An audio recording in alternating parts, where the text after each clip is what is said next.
Bismillahirrahmanirrahim. Assalamualaikum warahmatullahi wabarakatuh. Semoga kita semuanya sehat walafiat. Kita akan diskusikan tentang penghentian pandemi, blockchain, dan ketahanan pangan. Saudara, salah satu prinsip penghentian pandemi itu adalah isolasi atau karantina wilayah. Ini bermakna bahwa jika terjadi wabah di suatu tempat, maka orang dari tempat lain dilarang memasuki tempat itu, dan orang setempat dilarang meninggalkannya. Ketika pandemi terjadi, ternyata upaya untuk karantina wilayah gagal. Faktor penyebabnya itu ada beberapa. Di antara yang menonjol itu adalah ketergantungan suatu daerah kepada daerah lain, suatu negara kepada negara lain. Maka ini bisa melahirkan pemikiran atau ide tentang kemandirian. Daerah-daerah dan negara-negara mesti memenuhi kebutuhannya sendiri.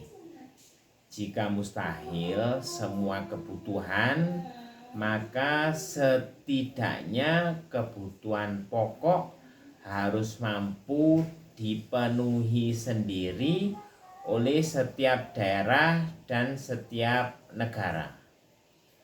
Daerah-daerah dan negara-negara yang disebut dalam ungkapan merendahkan sebagai periferal harus tidak tergantung kepada daerah dan negara sentral. Ini adalah makna desentralisasi atau distributed dalam teknologi blockchain. Saudara, blockchain itu adalah desentralisasi atau lebih tepatnya distributed ledgers dengan mengandalkan sangat banyak komputer untuk menyimpan data dan melakukan transaksi. Setiap komputer itu menyimpan data dengan sejumlah besar nodes atau simpul-simpul yang satu sama lain saling memverifikasi dan bisa saling menggantikan. Dengan konsep distributed ledgers inilah teknologi blockchain bisa menutup kelemahan sistem terpusat, bahwa kegagalan pada satu node itu tidak menggagalkan seluruh sistem. No single point of failure. Node itu adalah simpul yang masing-masing mandiri. Prinsip terdesentralisasi atau terdistribusi ini menjadi contoh untuk memahami blockchain. Misalnya dalam kebijakan pangan. Jika daerah-daerah masing-masing mempunyai produk unggul, produk inilah yang dikembangkan. Jika suatu daerah memproduksi dan memenuhi kebutuhan pangan dengan suatu komoditas, maka komoditas inilah yang dikembangkan dan dikonsumsi, tidak mengutamakan produk lain. Atau desentralisasi atau distributed pangan ini adalah jika setiap daerah memproduksi dan mencukupi pangannya sendiri-sendiri. Kelebihannya lah yang dikirim ke daerah lain. Kita bisa bandingkan dengan sistem yang tersentralisasi.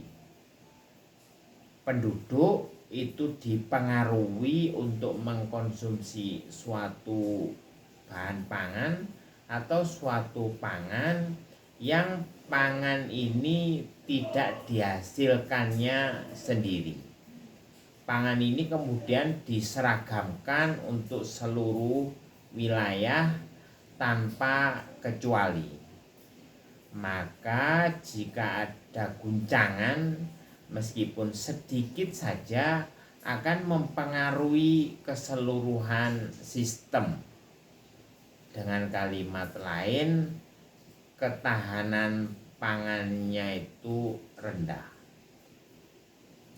Nah, saudara, desentralisasi atau distributed ini juga berlaku untuk air dan energi. Kemandirian pangan, air, dan energi itu berarti ketahanan pangan, air, dan energi. Juga berarti menghentikan pandemi.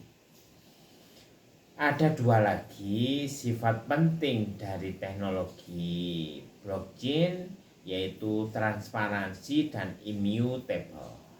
Semoga kita bisa terus mempelajarinya dan kemudian memanfaatkannya.